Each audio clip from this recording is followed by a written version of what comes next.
The all-new Honda PCX 160 Road Sync ngayong 2025.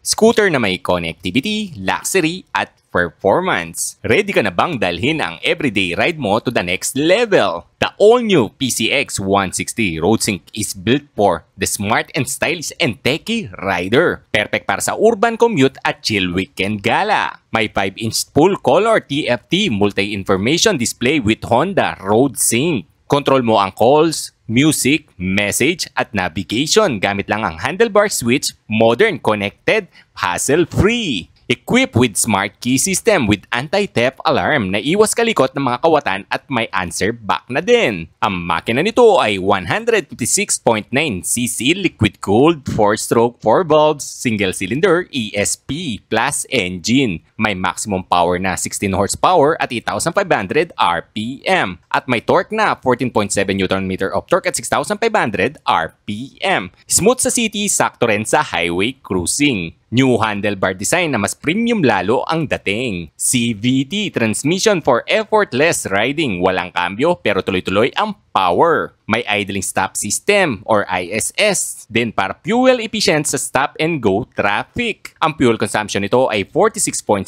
kilometers per liter sabi ni WMTC kaya sulit sa bawat litro. Ang fuel tank capacity is 8.1 liters. Matipid at long distance ready. Smooth ride din dahil sa bagong dual rear suspension system. Comfortable kahit uneven ang daan. Ang front suspension telescopic fork. Naka-ABS na ang front brake nito. Samahan mo pa na Honda Selectable Torque Control. Dagdag grip at safety lalo na sa madulas na kalsada. Malaki ang under seat storage. 30 liters capacity. Kasya ang full face helmet or daily essentials. May USB charging port sa front compartment para always connected. Bagong design na din ang headlight nito, ganun din ang DRL. Samahan mo pa na LED na ang kanyang turn signal at lahat ng ilaw niya na magbibigay sa iyo ng liwanag sa dilim at sa kasalubong mo. Tubeless tires for less hassle and better reliability. Ang front nito ay 110/70/14 at sa kanyang rear 130/70/13. Ang seat height nito ay 764mm low seat height, abot kaya for most riders.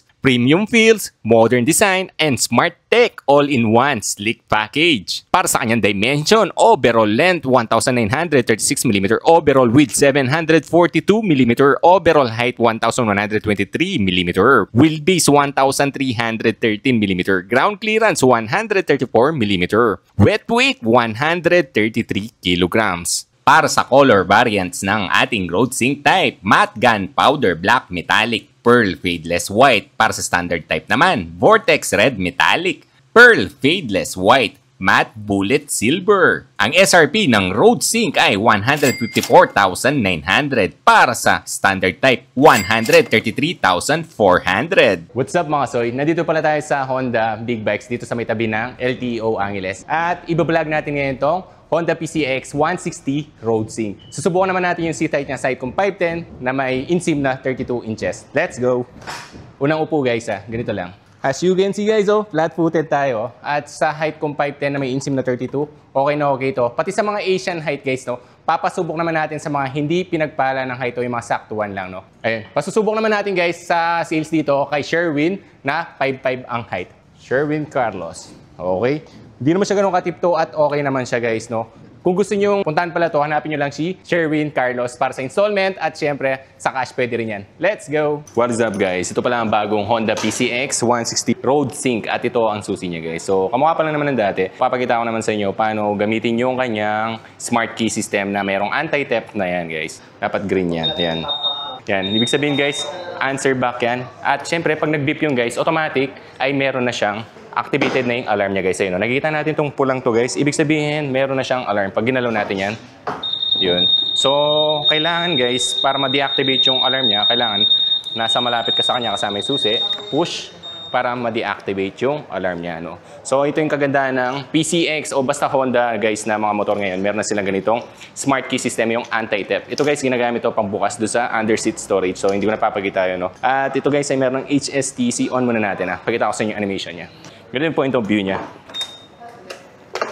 Yan guys, Kita nyo naman, no? TFT display na yan. At napakaganda na kanyang panel gauge ngayon, guys, na sobrang solid na, no? So, mas modern na ngayon at meron siyang dinagdag na menu ngayon kumpara dati sa mga lumang PCX. Para ma-access yung menu, guys, forward lang or side. Ayan, pupunta ka dyan at mamimili ka dyan, guys, kung 0 kilometers, A, B, trip A to, parang trip A natin to, guys. At meron tayong settings dito. Sa settings, meron tayong display, display type, at meron tayong tatlong dyan. Meron tayong bar, circle, simple. Pagdating sa brightness, guys, meron tayong auto at manual. So, ito kagandahan nito, guys, pag na-tsempo ko sa madilim, mag-automatic siyang liliwanag or sa masyado maliwanag naman, magda-dark yung screen mo, okay?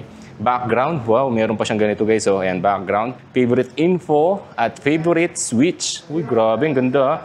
At meron ka ng general dito. Ang ganda nito, guys, meron pala itong road sync. So, ibig sabihin, parang meron siyang Google Maps na pwede kang magbibigay siya ng access lalo kung ikaw ay nagbabiyahe, guys, no? Ang ganda nito, yun yung magagamit ko. Sobrang solid yan. Pinilitan ko yung display. Balik natin doon sa kanina.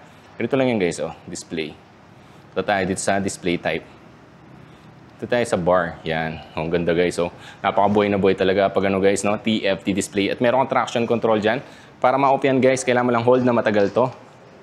Yan, no? Hold mo lang na matagal. At yan yung sinyales na naka-off na siya, guys. Hold mo lang matagal para mawala. At meron ka ng passing light. Dinagdag rin nila to, sa mga bagong Honda PCX 160 Road Sync. Na dati wala yan, guys. High beam, low beam. Oh, ganda. At busina check. Okay. Turn signal left, right. Alisin natin yung hazard, guys. Naka-ano pa rin siya, naka-separate pa rin. At dito sa kabila, meron tayong idling stop-start system, hazard, starter button. Yung grip, same pa rin yung feels niya, guys. At iniba lang talaga dito, yung pinakaharapan niya, guys. Pakita ko sa inyo. Parang nabuo yung ilaw niya. May blend siya ng pagka-Honda click yung ilaw niya. Ayun, parang mas lumaki siya. May kanto na siya dito, guys. Ayun. Diba? May ilong na siya. Kumpara dati na wala. Pati dito, guys, meron siya parang, ang tawag dito, winglet. Parang ganyan yung dating niya. So, white, napaka-gloss niya. ABS yan. 2-pot caliper, guys. At syempre, naka-disc brake ka dyan. Napakalaki naman na disc brake, telescopic fork. Matte brown ang inyong mags. Ang size nito sa gulong sa harapan ay 110 by 70 by 14. So, tubeless na yan. At iniba rin nila, guys, dito yung footrest or foot peg ng inyong backride. Yun, no? So, parang siya, no? Nagbi-blend na siya sa, napakaganda ng cut niya. At syempre, alloy na siya kumpara dati na plastic lang siya. Yung kanyang foot peg rin, guys, maganda rin. Ayun, no? Malawak na rin siya, no? At yung kanyang pagbukas naman sa upuan, palagi lang ganito, guys, yan. Same lang yan. O, kusan natin yung fuel. Bubukas yan, guys. At syempre, dito mo ilalagay. Yun, no? Diba? So, hindi siya mami-misplace basta-basta. Pagbukas naman sa seat, lagay mo lang sa seat. Ito yung seat niya, guys. Ayan. So, susubukan naman natin yung helmet check, guys. Helmet check tayo, guys. Itong Velcro. XL to, guys. Medyo malaki. Pero tingin ko di kasya to kasi medyo malaki yung helmet natin, yung shell niya. Yun, medyo may ukasya ang konti.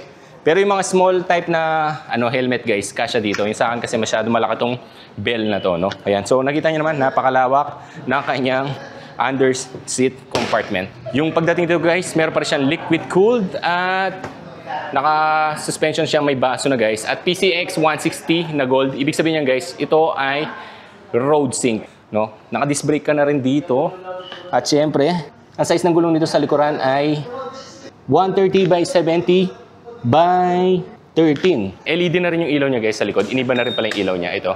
Kita ko lang yung ilaw niya sa likod, guys. Yan, no? Iba na rin yung ilaw niya sa likuran, guys. So, kita nyo, di ba?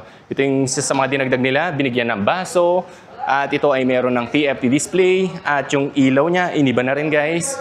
At tignan nyo naman, napakaganda ng datingan ng bagong Honda PCX 160 Road Sync ngayon. So, pati dito pala, guys, dinagdag na rin nila yun sa kanyang pinaka handlebar. Dati kasi naked to tapos kitang-kita may stainless, ngayon iniba na rin nila. So, ito naman pala ang installment price ngayon na sasabihin ni Sherwin Carlos. Let's go! Guys, yung location pala ng Honda Motorsports Incorporated ay nakikita nyo to, guys, galing to sa San Fernando at tabi niya Sea Oil, LTO Angeles. Ito naman papunta sa Abacan, papuntang Angeles. Palatandaan nyo lang dito, tabi niya Sea Oil at bago mag LTO Angeles, doon yung Yamaha Rebzone at dito na yung Honda Motorsports Incorporated. So, dito, guys, merong iba't ibang motor at ang ibablog natin ngayon nga itong Honda PCX 160 Road Sync. Ito pala, pakita ko lang yung store nila. So, makita nyo dito, guys, meron tayong PCX 160 na bagong decals yan. At pagdating dito, meron tayong business type na tawag nila dito, guys, TMX 125. Meron tayong Honda Beat, Click, ADB, wala. Ubus yung ADB nila. XR, yan. Small bike, big bike, meron sila dito, guys. Dito sa big bike, meron tayong ADB. 750, yung bago to, guys. So, wala na yung ilong niya. Rebel, meron din sila. Itong Honda Big Bikes guys, dito meron din sila dito mga big bikes. So kompleto dito. Commuters guys, meron din tayo dito. Yung pang budget lang ano. Honda Wave RSX model na yan. Good day mga sir. Ito pala yung bago nating PCX 160 na road sync. Ako nga pala si Sherwin Carlos, Sales Marketing Assistant ng Honda Big Bike Angeles. Tapos yung SRP pala ng PCX Road Sync natin is 154,900. Yung down payment niya is 12,350. Tapos sa 3 years naman, 7,850. May rebate siyang 400. Tapos sa 2 years natin, 9,780. Tapos may rebate siya ng 200 pesos. Tapos sa 18 months naman natin, meron tayong 11,805. May rebate tayo ng 120 pesos. Inclusion pala ng natin is 3 years registration, 1 year warranty, tsaka free service up to 12,000 kilometers. Hello mga ka-Honda! We would like to invite all our Kasoiti to please come and visit us here at our store, located at Barangay San Joaquin Street, Angeles City, Pampanga. Tara na! Apply na!